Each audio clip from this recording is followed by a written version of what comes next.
The year is 21 BBY. Following the Republic's hard-fought victory at the Second Battle of Geonosis, the Separatists think their best chance at a quick end to the war is to target the most important planet in the Republic's armory, the only production and training facility of the clone army, Kamino. Their previous attempt at invading the clones' homeworld was foiled after the Rishi Moon outpost was destroyed, alerting the Republic to the incoming Separatist fleet. Because the Republic fleet defending Kamino is one of the strongest defensive fleets in the galaxy, the Separatist plan of attack was to hide the droid invasion force in the ship's debris. This would allow them to assemble in the oceans of Kamino, where they would be able to rendezvous with Count Dooku's apprentice, Asajj Ventress. Overall command of the droid army would be given to General Grievous himself, leaving command of the space battle to tactical droid TV-94B. I won't go over the space battle because it's kind of pointless and very boring. Although the Separatists planned to have their fleet mostly destroyed as part of the distraction, they still wanted an element of surprise. This was because they knew the Kaminoan ground forces were relatively sparse, and Grievous didn't want them sending in reinforcements. But en route to Kamino, clone intelligence intercepted an encrypted transmission. This tipped them off to the approaching Separatist fleet. The closest available force was Anakin Skywalker's and his second-in-command, Captain Rex's flagship, the Resolute. The Venator had a crew of 7,400 and could carry another 2,000 troops. So I'll assume that on board the Venator was about 4 battalions, or about 1/5 of the 501st Legion. Also on board the Resolute was Obi-Wan Kenobi and his second-in-command, Marshal Commander Cody. As the Resolute reached the Kaminoan system, the 501st would transfer to an acclimator to be able to land at Tapoka City. I did try counting how many clones were present in this frame, but I gave up, it was too blurry. There they would join the Jedi General, Shaak Ti, and the Kaminoan security forces. This was a small force under the command of an unknown clone captain, as well as the Rancor Battalion. We don't know if all the Rancor Battalion was stationed on Kamino, but present was its commanding officer, Commander Colt, and its other staff officers, Commanders Blitz, Hammer, and Havoc, who were tasked with training the clone troopers on Kamino. They would also include many ARF troopers. I can't imagine this force numbered much more than 3,000 or 4,000 clone troopers who would be useful in combat.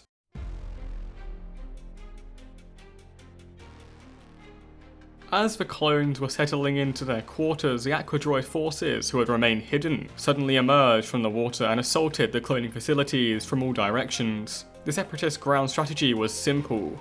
While Grievous and the Aquadroid forces assaulted the main cloning infrastructure, doing as much damage as possible, Ventress would steal the Jango Fett DNA. This would allow them to create a bioweapon that would only kill clone troopers. These Aquadroids would be transported within the giant Trident-class assault ships. The clones did not have sufficient time to build adequate defenses, but the mixed group of clone defenders quickly took up key positions in the most vulnerable areas of Tapoka City. ARC Commander Havoc would assign clone troopers to defensive positions, including Echo and Fives, to a gantry overlooking some of the main walkways. As the Trident swarmed around the hangar, ARC Commanders Hammer and Havoc would lead its defense, just about managing to hold off the waves of Aquadroids being released from the Tridents. On the open walkways, scattered groups of clone troopers would fight many small battles against much larger numbers of droids, taking heavy casualties and being forced to pull back and back again and again. Out on the catwalks, Skywalker and Kenobi would hold one of the main walkways with a small group of 501st clone troopers. It was here they realised the droid assault was only a distraction. Skywalker went to defend the DNA vault while Kenobi went after Grievous. Back out on the gantry, Echo and Fives would find Clone 99 and a small group of clone cadets who had been separated from their group. 99 would help them find the best route to the barracks. As the droids pushed through the hangar, ARC commanders were forced to pull back. The Rancor Battalion commander, Colt, was left outnumbered with a handful of clone troopers. As he began to engage the droids surrounding Grievous, he was force choked and killed by Ventress, after which she headed for the DNA vault. The clones would be pushed back on almost every front. Eventually, Rex and Cody made their way to the barracks, where they would then decide that the group must head for the armory to re-equip and gear up. Meanwhile, a small unit of droids attacked the command room, killing one clone, with Shaak Ti quickly eliminating them. This revealed to the Jedi how thinned out the Separatist attack had become. In the DNA vault, Ventress would acquire the Jango Fett DNA, with Skywalker quickly confronting her. From a side door in the armory, the group of clones would ambush Grievous's droid escort, just as Kenobi arrived to confront him, eventually getting the upper hand and forcing him to retreat. Kenobi would chase him to a landing pad where after a short fight he would retreat in his shuttle.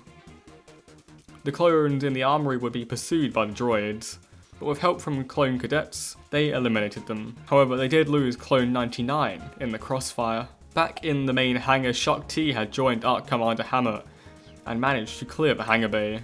Arc Commander Blitz would lead a small team of ARF troopers to destroy many of the Trident ships on the exterior of Topoka City. Not far from the hangar bay, Anakin had pushed Ventress back through the cloning facilities. She almost got the upper hand, but was surrounded by 501st troopers and forced to retreat in Grievous' shuttle without getting the DNA. Following the clear up of the last remaining droid forces and Trident ships, the cleanup effort began. Commander Blitz can be seen helping around the hangar bay. It is also here that Captain Rex made Echo and 5's ARC troopers within the 501st Legion in recognition of their bravery during the battle.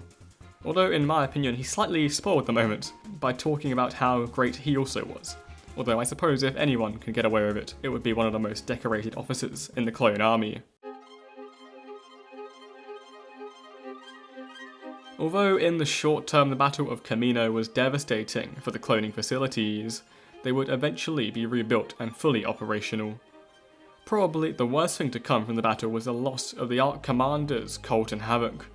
The death of the Rancor Battalion's capable commander would be a considerable loss to the clone cadet training program. But the battle would be much worse for the Separatists. Not only did they fail in their primary objectives, but never again would they be able to use the tactic of hiding droids in the ship's debris. This defeat would convince Count Dooku that Grievous and Ventress should be held back and not given so much independent command. And never again would the Separatists attack Kamino. Actually, the only attack Topoka City would suffer again was from the very clones that were born there. The surviving ARC commanders Blitz and Hammer would continue to train clones for the rest of the war.